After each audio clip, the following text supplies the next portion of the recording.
year's Leaving Cert's Geography Higher Level paper, all 31 pages of it would in fact have been a great surprise to many students, in that a lot of the key topics came up again, and that would have meant that anybody who prepared well for the exam shouldn't have any real problems with the exam itself.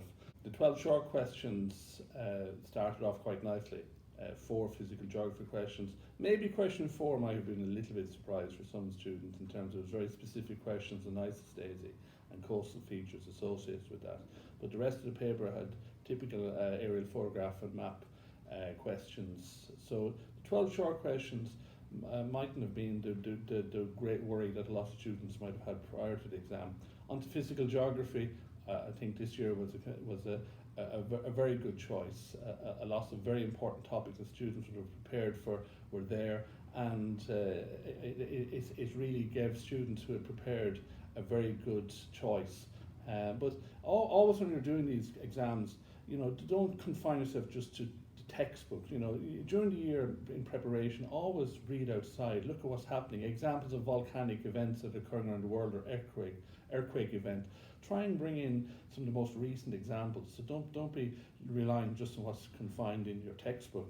In regional geography, again, the same thing. You had a lot of familiar topics coming up. Agriculture question once more, but there were some nice little changes, which shows that you have to be prepared for variations on topics. So there's a question on how changing boundaries affect different cultural groups, and if you prepared your examples beforehand, you should have had no problem with that type of answer. But the way it was phrased might have caught you for a moment. So you have to be able to think, be able to adapt your information to what's asked. Don't be just thinking it's going to be asked exactly as it has been before. And again, always try and bring in examples of events that are ongoing around the world. And then when you go through the electives, in both electives, the economic elective, again, a lot of emphasis on environmental issues, renewable energy, and an interesting question was the question in question 8, which about global economic activity.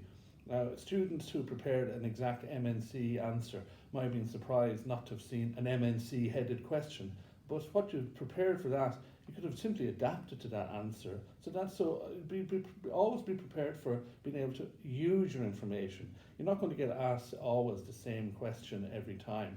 And in the human elective, then you had questions on migration, impact of migration on rural areas, which hadn't been asked really before. But if you've learned your topic quite well, you've been able to adapt the information to fit in with that.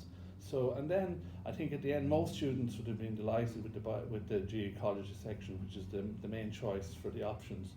And again, particularly the biome question, human impact. So always when you're looking through this geography, there's always going to be a green surge, if you want, a green wave in terms of environmental issues. The environment and geography are now intricately linked. You'll always have to think that, bear that in mind when you're preparing your answers.